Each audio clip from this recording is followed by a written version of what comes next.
Hey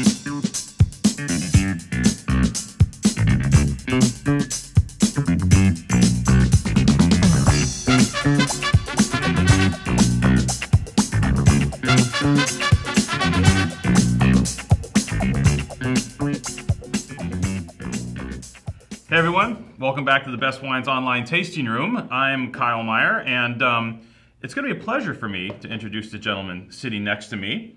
I'm going to take a couple seconds for the introduction. So, the little story, when I was first getting into the wine business years ago, one of the first great Italian wine books I read, one of those tomes that gave me the knowledge and the hunger to go forth and be in the wine business was a book by the name of, it was called Italy's Noble Red Wines.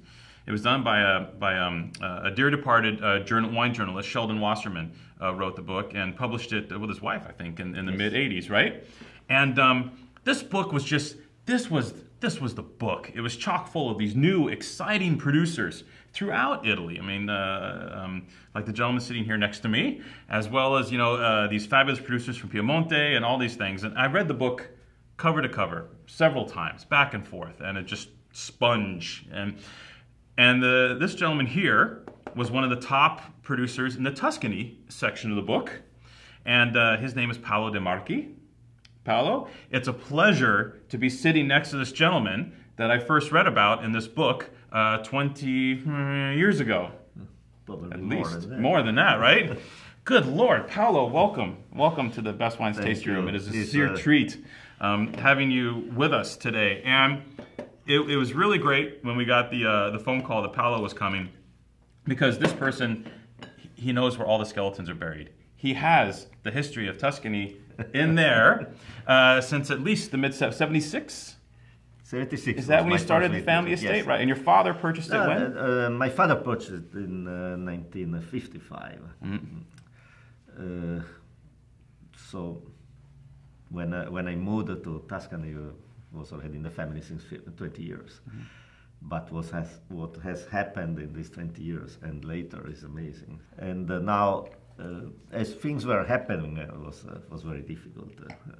But now when I look backward, I think, wow, my God, so lucky to live 600 years of history in one generation. It will never happen again, so it is great. When you got to Tuscany, did you work for the winery right away? Right away. Right away, you jumped right in. Yes. Yes. So university, jump in. So you jumped from university? It was quite a change. I'm not from Tuscany. I'm from Piemonte. Piemonte. And there was a change. No. When you got there, you got to the winery, and your father was like, "Help!" When you got there, what were the biggest things that you saw right away that had to be changed when you walked in? Either, you know what I mean? Like everything. Like, was it? Did you just walk in and go, "Oh my God"? Well, I didn't walk in something which I didn't know. Right, right. I was a young kid when I went to the estate the first time. Did you have a list already when you got to the winery? Yes, I had a list, and then 2 days later I changed the list. So well, what can I say? My first priority after a few months was put the bottles in a suitcase and start traveling and build a market. Yeah. Second, first A and first B was let us understand this crazy variety which is Sangiovese. Right. Because, and then everything happens from there, because the white grapes which we had to put in Chianti. I was fresh from university and nobody told me how to make a red wine from white grapes. And so I said, okay, let us try to make a red wine from white grapes. Yeah. I respect a lot the past. I think we understand a little bit of the future. The future is the future, so we don't know the future. But my attitude has always been part of the future is in the past.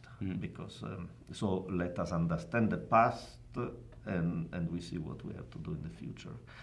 And the past in Tuscany has been quite complicated in the 60s because there was a break from the social structure, and wine is also the result of the people who live in the region. region, and the use they do with wine. So when my father bought the estate, lived 120 people. Everything was in what we call sharecropping. So land was actually given to the families who were living there, and they were producing food. So there was no real market, there was no money involved, there was very simple operation. It was more like a piece of property with people living there and producing their own food.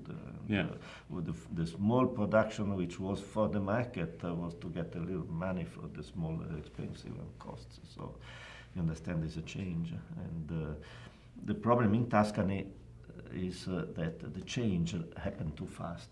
In 5 years at the estate, from 120 people, 5 years later remained 14 people. So you understand this. It's difficult to change things when they happen too fast. And I think in those years, because of the change, Europe made a project to replant the vineyards, the real vineyards for the first time. And things are done too fast. Now I know that when we have to plant a vineyard, it's better not to plant, sit down, your head in your hands, and think, get the feeling of the place, where it gets dry, where there's moisture, where the snow melts first, where. And if you walk in the vineyard, you feel on the hills it's hot and dry. You do another 10 yards, and you feel the air is a little heavier in the valley. So these things are so important if you want to make, as I wanted to make, a wine of origin. Was there a point in time when you felt you turned the corner, that all the work you were putting in, you were finally getting the proper return qualitatively from the wines? Was there like a vintage like 82 or something like that? You went like... Absolutely. You mentioned the vintage. It was 82, and I would say 82 was a turning point, and the years between 82 and 87. 82 was an unbelievable vintage. So we got a natural quality, even from vineyards which were not really delivering a natural quality. 82... I go back to 76. 76 was the welcome. Was a very difficult vintage in Chianti. I was fresh from university, no experience, no real experience. So I think my 76 was worse than it could have been, because, as I said, man is part of wine. And if the man has no experience, the result is worse. So it's very clear. And you build experience doing things. But immediately next year I started to make wine, part of the wine, without using any white grapes, as just Sangiovese. I had not in mind to make a wine like Ceppahello, to bottle it. It was done, so the roots, the reason for Ceppahello is in the early times, because I wanted to understand our most important variety. And the only way to understand is to make a wine from the pure variety and from different vineyards. So I started to select the best. In bad vineyards, there is always some grape which is wonderful, and so was the target. I wanted to have my vineyards to be able to produce that quality. But going back to the 70s, when you first produced the Chianti Classico without the white grapes, was that like your little secret? Like you didn't you have to put white grapes in at the time? Was it a little something like? Well, I was making wine without white grapes and then blending with, but most of the white grapes were put aside.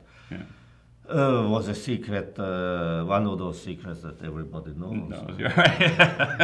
But if we didn't do that, the rules would have never been changed. So we have, Chianti is a very old wine region. It's beautiful. There's a lot of history, but it was at that time also a very young wine region because of the big change, because of the fresh appellation. Appellation has been set only in 1967.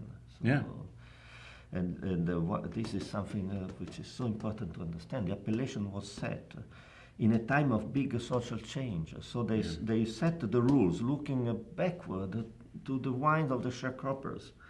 And not of the wine we wanted to make for the market. And these are things we have to understand. So the super Tuscans, now is the Tuscan stars, is the designer, is the fantasy of the Italian people who don't want to follow the rules. It's not true at all. Super Tuscan were a reaction to an appellation which could not deliver quality. So we needed to do something different. It was something that had to be done. It had to be done. Yeah, you didn't have a choice. It was do that or die. Yeah. I mean, can you imagine still, producing wine with 30% white grapes from the 60s Sangiovese clones today? Yeah, sure, I could imagine, but I could not Yeah, imagine surviving. Vini di Fiaschi, right? It would still be in the Yes. wicker basket. Nice candle holders. So all these made me think a lot about the tradition, because tradition is often confused with history. Tradition is not just repeating always the same things. Tradition is alive. Yeah. So we build a tradition by changing things, because we are still there, and our next generation will still be there, because things have been changed. This is very important. The changes in the bottle, the latest Chiantis from you, Chianti Classico wines from you, are very impressive. And I've been drinking your wine since, I don't know, the early 90s or whatever. But let's talk a little bit about the Chianti now, okay? So the clones are different, the wine is... In replanting the new vineyards, we worked on understanding the soil. So this was is where the roots are. It's very important. Understanding the soil and the different soils in the state. Selecting better Sangiovese clones. We have now a number of estate selections which we are planting. Working on the density of plantation. So at Isole Olena we have been in the very, very first, only with a couple of other producers, to plant a higher density vineyards. And we found out it's extremely important. Quality could be produced on any kind of vineyard. You have to want to produce quality, but there are a few things which help quality. And what is quality with Sangiovese? Sangiovese is a variety which tends to have a quite high acidity and tannins which are quite astringent. So managing these two things, because the two things together make Chianti so difficult to drink. So I wanted to have acidity in balance. It is nice to have acidity because it makes a Chianti nice with food. It's a wine which is alive. But too much acidity when tannins are astringent. So the ripeness of the tannins is extremely important. And the high density help, and the genetic helps. Good clones and good soil with a fairly high density plantation. Is the aging the process the same as it was in the 70s, or has that changed? The vessels maybe have changed? We know more. Yeah. I was one of the very first estates to use barrels. Yeah. Actually, in 1977, I bought my first barrels, also making some mistakes, because Chianti used to be aged in chestnut, all the casks. So I bought in 77, I bought a couple of new chestnut barrels. So if there are winemakers listening, don't do that. New chestnut barrels. Okay. Live and learn. So we learn by making mistakes. Right. So I have changed things. We know how to buy barrels more than we did. In the late 90s, I started to ferment the Ciapparello in wood, so it's fermented in conic oak vats, open top fermentation. Now the Chianti is a blend of wine which we age in bigger casks, ovals, and barrels. The use of new oak we had to learn. So, of course, we have refined things. Of course, we always do. And every vintage is different. So we learned a little more how to match the vintage with what we do. Yes, and that's probably an important point: is having the flexibility in Chianti. Where maybe in the past there was much less flexibility. This is the way the wine was made. In the past, it was more like a formula, and then troubles. Now, as the climate is what gives the vintage, and we cannot change the climate of the vintage. I very much think that man is part of the origin. There's something which changes all the time, and we have not control on it. So we have to change the way we make the wine, because we have to adapt it to something which is changing, and we don't know exactly how it will be. The day we know in February how the weather will be in September, probably I will not make wine anymore, because I will win every single lottery in the world. But second, it would be so much easier to make wine. Right.